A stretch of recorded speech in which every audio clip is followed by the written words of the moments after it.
1000 மிருகங்களோடு நின்றாலும் புலி தனித்து தெரியும். தனித்து நின்றாலும் 1000 மிருகங்களோடு நிற்கிற திமிரோடு அதான் புலி. அதான் புலி. பேரன்பிற்கினை தமிழ் சொந்தங்களுக்கு புரட்சிகர வணக்கம். இன்றைக்கு காணொலியில் நம்ம என்ன பார்க்க போறோம்னா, சாட்டை துரைமுருகனாலதான் கட்சி நாம் தமிழ் கட்சி அழிஞ்சுக்கிட்டு வருது. சாட்டை துரைமுருகனாலதான் நாம் தமிழ் கட்சியின் வாக்கு வங்கி சரிந்து கொண்டு வருகிறது. சாட்டை துரைமுருகனாலதான் நாம் தமிழ் கட்சியில் இருக்கக்கூடிய உறவுகள் சலிப்படைஞ்சு நாம் தமிழ் கட்சி விட்டு பிரிஞ்சு வெளியில மற்ற கட்சிகளில் போய் சேர்றாங்க. நாம் தமிழ் கட்சியின் அழிவுக்கு ஒட்டுமொத்த காரணம் சாட்டை துரைமுருகன் அப்படின்னு பல இடத்துல பல குற்றச்சாட்டுகள் வருது. இது உண்மையா இல்ல ஒருவேளை சாட்டை துரைமுருகன் அப்படிதான் செய்யறாரா? திமுகவிடம் பணம் பெற்றுக்கொண்டு திமுகவுக்கு ஆதரவாக களத்துல இறங்கி தாவேக்காவை அடிக்கிறாரா அப்படிங்கிற கேள்வி நமக்குள்ள வருது. ஆனா அந்த கேள்விகள் எல்லாம் வைக்கிறது யாரா அப்படின்னு பார்த்தா, இந்த பிரியா குமார் அருள்நாதன்லாம் இருக்காங்கல்ல, இந்த மாதிரி ஆரம்ப காலத்துல நாம் தமிழ் கட்சிக்கு ஆதரவாக இருந்து விஜய் கட்சி ஆரம்பிச்ச உடனே தற்குறிகளாக அணில் குஞ்சுகளாக மாறியவர்கள் தான் இந்த குற்றச்சாட்டுகளை வைக்கிறாங்க. அவர்கள் சொல்லக்கூடிய ஒவ்வொரு குற்றச்சாட்டுகளா பார்ப்போம். இப்ப அவர்கள் என்ன சொல்றாங்கன்னா, இன்னைக்கு இந்த களத்துல நாம் தமிழ் கட்சி திமுகவை ரொம்ப தீவிரமாக எதிர்த்தது, ரொம்ப தீவிரமா களத்தில் நின்று எதிர்த்துச்சு. ஆனால் இப்பொழுது சாட்டை துரைமுருகனால் திமுக எதிர்ப்பை கைவிட்டு விட்டு தாவேகா எதிர்ப்பை கையில் எடுத்திருக்கிறது. விஜய் என்ன அரசியலுக்கு முதலமைச்சர் ஆகியிருக்காரா? இல்ல ஒரு 50 ஆண்டு காலம் ஆட்சி நடத்தி இருக்கிறாரா? மக்களுக்காக அவர் எதிராக ஏதாவது செய்திருக்கிறாரா? ஊழல் செஞ்சிருக்கிறாரா? லஞ்சம் வாங்கி இருக்கிறாரா? அவரை ஏங்க அடிக்கணும்? அவரை ஏன் பேசணும்? இப்போ உண்மையிலே கள நிலவரம் விஜயை விட்டுட்டு திமுகவை எதிர்த்தால் நாம் தமிழ் கட்சிக்கு மிக சிறப்பாக இருக்கும் அப்படின்னு சொல்றாங்க. உண்மைதான், நம்ம திமுகவை தான் எதிர்க்கணும், நாம் தமிழ் கட்சி விஜய் எதிர்க்க வேண்டிய அவசியம் இல்லை. இப்போ எந்த இடத்துல விஜய் எதிர்க்கிறாங்க அப்படின்னா, அவர் யூடியூப்ல பேசும்போது விஜய் எதிர்க்கிறார். விஜய் பேசக்கூடிய அனைத்து கருத்துக்களுக்கும் எதிர்கருத்து பேசுறாரு. ஒரு மாநாடு பொதுக்கூட்டத்தில் போனார்னா அவர் ஒரு 20 நிமிடம் பேசினார்னா அதுல ஒரு 10 நிமிடம் விஜயை பத்தி பேசுறாரு. ஆனால் திமுகவுக்கு எதிர்ப்பா நாம் தமிழ் கட்சி செயல்படலையா? நாம் தமிழ் கட்சி எந்த போராட்டத்தையும் முன்னெடுக்கலையானா, களத்துல மக்களுக்கு எதிராக நடக்கக்கூடிய அனைத்து பிரச்சனைகளிலும், அனைத்து போராட்டங்களிலும், அனைத்து இடங்களிலும் நாம் தமிழ் கட்சி திமுகவுக்கு எதிராக களத்துல நிக்குது. போராட்டம் ஆர்ப்பாட்டங்களை முன்னெடுக்கிறது, களத்துல மிகச்சரியாக போராடுகிறது. அப்போ சாட்டை துரைமுருகன் யூடியூப்ல பேசுறதுனால, சாட்டை துரைமுருகன் விஜயை பேசுறதுனால திமுக எதிர்ப்பு மழுங்கிடுமானா மழுங்காது. ஆனால் அதை விட விஜய் எதிர்க்க வேண்டிய தேவை இருக்கிறதானா 200% விஜய் எதிர்க்க வேண்டிய தேவை இருக்கிறது. ஏன்னா திமுக ஒரு அழிவு சக்தி. திமுக என்ன பண்ணுன்னு நமக்கு தெரியும், அதிமுக என்ன பண்ணுன்னு தெரியும், பாஜக என்ன பண்ணுன்னு தெரியும், இவர்கள்லாம் என்ன கொள்கையை தத்துவத்தை ஏற்றுக்கொண்டு இந்த மண்ணில் நிற்கிறாங்கன்னு தெரியும். ஆனால் விஜய் என்ன செய்வார்னு யாருக்குமே தெரியாது, யாருக்குமே தெரியாது. ஒரு உதாரணம், 41 பேர் மரணம், 41 பேர் செத்துட்டான். அவன் போய் சண்டை போட்டு சாகல, விஷம் குடிச்சு சாகல, அவனை பாம்பு கடிச்சு சாகல. ஒரு கூட்டத்துல சிக்கி ஒரு குழந்தை மரத்திலிருந்து ஒருத்தவங்க வயிற்றுல விழுந்து குடல் சரிந்து செத்துருக்கு. இப்போ இவ்வளவு கொடூர மரணங்கள் நடந்திருக்கு. உண்மையிலேயே ஒரு குற்ற உணர்ச்சி இருக்கக்கூடிய மனிதன் அதை சகிச்சுட்டு பேசுவானா? ஆனால் விஜய் 4 நாள் கழித்து பாஜக ஆதரவு தெரிவித்த பிறகாக உடனடியாக களத்துல பேசுறாரு. அங்கிருந்து குழு அனுப்பு, அது வரைக்கும் தூங்குறாரு வீட்டுல. அவ பேசுறவர் என்ன பேசணும்? சராசரி மனுஷன், மனிதாபிமானம் உள்ள ஒரு மனுஷன் என்ன பேசுவான்? இந்த மரணம் நடந்து விட்டது, இந்த மரணத்திற்கு நான் பொறுப்பேற்கிறேன்னாலும் என்னை பார்க்க வந்தவர்கள் இறந்துட்டாங்க, எனக்கு மனது வலியாக இருக்கு, வேதனையாக இருக்கு, என் தொண்டர்கள் என் ரசிகர்கள் இறந்தது என்னை பாதிச்சிருக்கு அப்படின்னு பேசணும். ஆனா வீடியோ போட்டு பேசுறாப்ல, இந்த மரணத்திற்கும் எனக்கும் சம்பந்தம் இல்லை, என்னை கூப்பிட்டாங்க பேச சொன்னாங்க, நான் போய் பேசிட்டு வந்தேன். எப்படி அங்க மேடை போட்டிருக்கோம், வாங்க பேசணும்னு கூப்பிட்டாங்க, நான் போய் பேசிட்டு வந்தேன், மற்றபடி இதற்கும் எனக்கும் எந்த சம்பந்தமும் இல்லைன்னு சொல்றான் ஆளு. திட்டமிட்டு காலதாமதம் ஏற்படுத்தி இவ்வளவு பெரிய மரணத்தை நிகழ்த்தி விட்டு இந்த மரணத்திற்கும் எனக்கும் சம்பந்தமே இல்லை, துளி கூட சம்பந்தம் இல்லைன்னு ஒருத்தன் பேசுறானா அவன் மனசாட்சி உள்ளவனா? மனசாட்சி உள்ளவனா? முதல்வரை மிரட்டுறான். முதல்வர் ஐயா, ஒண்ணு நீங்க நான் ஆபீஸ்ல இருப்பேன் இல்ல வீட்டுல இருப்பேன், என்ன பழி வாங்குங்க, மக்களை பழி வாங்காதீங்க. 41 பேர் உன்னை பார்க்க செத்து போன பிறகு முதல்வர் என்ன உன்னை பழி வாங்குறாரு? முதல்வருக்கும் இதுக்கும் என்ன சம்பந்தம் இருக்கு? இப்ப சதின்னு இங்க கூவணுங்க, கோர்ட்ல போய் இதுக்கு சதி நடந்திருக்குன்னு சொல்லணுமா இல்லையா? அதை சொல்லல.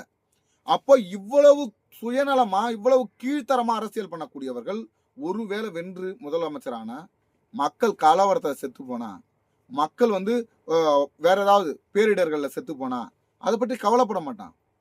ஏன்னா அவன் வந்து பார்த்து பார்த்து சகிச்சிருக்கான். சினிமாவில் 1000 பேர் சாகிறதுலாம் அதெல்லாம் ஒரு விஷயமே கிடையாது. அதெல்லாம் ஒரு பெரிய விடயம் கிடையாது.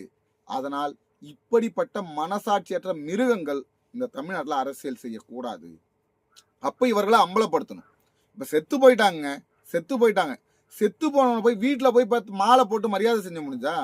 அவர்களுக்கு ஒரு துக்க நிகழ்வு முன்னெடுக்க முடிஞ்சதா? அவர்களை ஒரு ரெசார்ட்டுக்கு வர வைக்கிற, ரெசார்ட்ல வர வச்சு ஒரு பொது மேடையில் வச்சு நான் பண்ணது தப்புங்க என்னை மன்னிச்சிருங்கன்னு கேட்டா குறைஞ்சிருவியா? அவர்களை தனி அறையில் ஒவ்வொரு அறையிலே அவர் போய் பார்க்குறாரு. ஐயா நான் செஞ்சது தப்புங்க அப்படின்னு எப்படி கதவை சாத்திட்டு மன்னிப்பு கேட்பாராம்.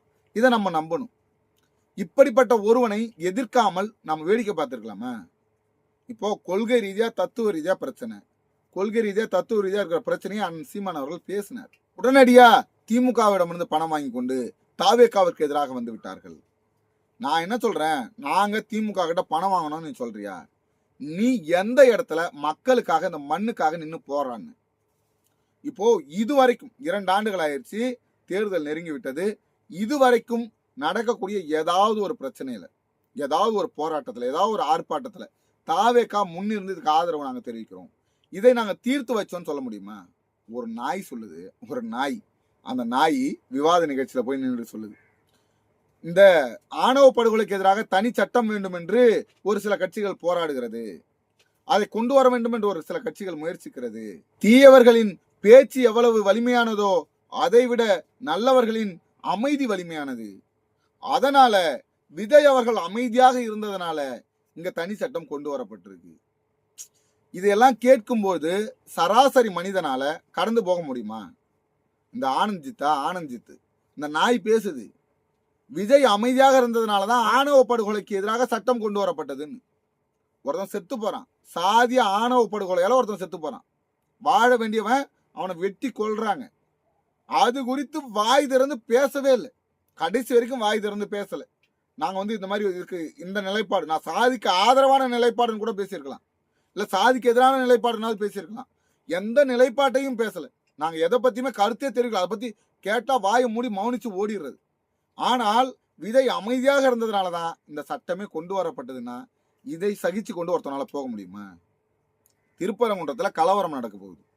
பாஜக அந்த கலவரத்துக்கான அனைத்து ஏற்பாடுகளையும் செய்யுது.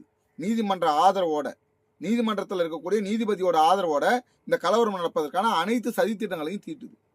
இதை பார்த்து கொண்டு திமுக இல்ல மற்ற கட்சிகள் அனைத்தும் போராடுது, இதை வந்து நாங்க தடுத்து நிறுத்தணும் அப்படின்னு சொல்லி. இப்போ அந்த இடத்துல கேள்வி கேட்கிறாங்க, உங்களுக்கு என்ன நிலைப்பாடு? தாவேகாவோட நிலைப்பாடு என்ன? பாஜக தான் என்னுடைய கொள்கை எதிரின்னு சொல்றீங்க. என்னுடைய கொள்கை எதிரி பாஜகன்னு சொல்லும்போது அவர் கொள்கை எதிரி செய்யக்கூடிய தவறை சுட்டி காட்டி போராடணுமா போராடுறது இல்லையா? அவர்களை பத்தி பேசணுமா பேசுறது இல்லையா? அதெல்லாம் நாங்க பேச மாட்டோங்க, அதை நாங்க பேசவே மாட்டோம், வாய் திறக்கவே மாட்டோம். இதுல திமுக வந்து சதி செய்யுது, திமுக இதுல வந்து அரசியல் செய்யுது அப்படின்னா நீ எதுக்கு வந்திருக்க? இந்த எதுக்குமே குரல் கொடுக்க மாட்டோம், எதுக்குமே பேச மாட்டோன்ற ஒருவனை எப்படி வேடிக்கை பார்த்து சகித்து கொண்டு போக முடியும்? இப்போ திமுகவை எதிர்க்கிறோம், அதிமுகவை எதிர்க்கிறோம், தாவேகாவை வலிமையாக அழிக்க வேண்டிய தேவை எதனால வருதுன்னா அங்க இருக்கக்கூடியவர்கள் புரிதலற்ற அரசியல் இருக்காங்க. இப்ப திமுக கிட்ட இருக்கிறவன் திமுகவின் கொள்கைகளை தத்துவங்களை ஏற்கலனாலும் காலம் காலமா திமுகவை ஏற்றுக்கொண்டு இருக்கிறான். அவனுக்கு திமுகவுக்கு எதுக்கு ஓட்டு போடணும் ஒரு புரிதல் இருக்கிறது. அதிமுகவுக்கு ஓட்டு போடுறவன் அதிமுகவுக்கு எதுக்கு ஓட்டு போடணும்னு ஒரு புரிதலோட இருக்கிறான். அவன் வந்து அதிமுகவை பின்பற்றுகிறான். ஆனால் தாவேகாவை பின்பற்றுகிறவன் அவன் வந்து கொள்கை ரீதியா தத்துவ ரீதியா இல்ல அரசியல் இப்படி இருக்கும், நாங்க ஆட்சிக்கு வந்தா இதையெல்லாம் செய்வோம், இதை மாற்றுவோன்ற எந்த அடிப்படை நோக்கமும் கிடையாது. விஜய் சிறப்பா நடிப்பாரு, விஜய் எனக்கு பிடிக்கும், விஜய் ஒரு மாஸ், பக்கா மாஸ், அல்டிமேட் பக்கா மாஸ், இப்படியெல்லாம் அவன் ஃபயர் விட்டவன். விஜய் வந்து திரையில பார்த்தா ஒரு 100 பேர் அடிக்கும் போது பயங்கரமா பரவசம் அடைஞ்சவன். அவனுக்கு விஜய் எது பண்ணுவாருன்னே தெரியாது, விஜய்க்கு ஒண்ணுமே தெரியாதுன்னே அவனுக்கு தெரியாது, விஜய் ஒரு தற்கூரின்னு அவனுக்கு தெரியாது. அப்படிப்பட்ட கூட்டத்தை தெளிவுபடுத்தணும். இப்போ உண்மையை சொல்லணும், கள நிலவரத்தை சொல்லணும்னா சாட்டை துரைமுருகன் பேசிய பேச்சை அனைவரும் ரசிக்கிறான். அவன் வந்து தெளிவு பெறான். பாதி பேர் வந்து சைக்கோவா இருக்கிறவனா கொலை மிரட்டல் விடலாம், சாட்டைக்கு எதிராக வந்து கிளம்பலாம்.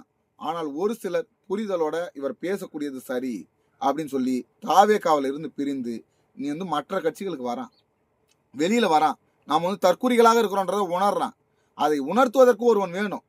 அதை உடனே நம்ம வந்து தாவேகாவை பேசுறதுனால நாம் தமிழர் கட்சி அழியுது, தாவேகாவை பத்தி பேசுறதுனால நாம் தமிழர் கட்சி சரியுதுன்னா, நாம் தமிழர் கட்சியில் இருக்கக்கூடியது கொள்கை கூட்டம், தத்துவ கூட்டம், பிரபாகரன் அவர்களை பின்பற்றக்கூடிய கூட்டம், சாதிக்கு எதிரான கூட்டம், மதத்திற்கு எதிரான கூட்டம், தமிழ் தேசியத்தை இந்த மண்ணுல நிறுவனம்னு உயிர் மூச்சா நினைச்சிருக்கக்கூடிய ஒரு கூட்டம்.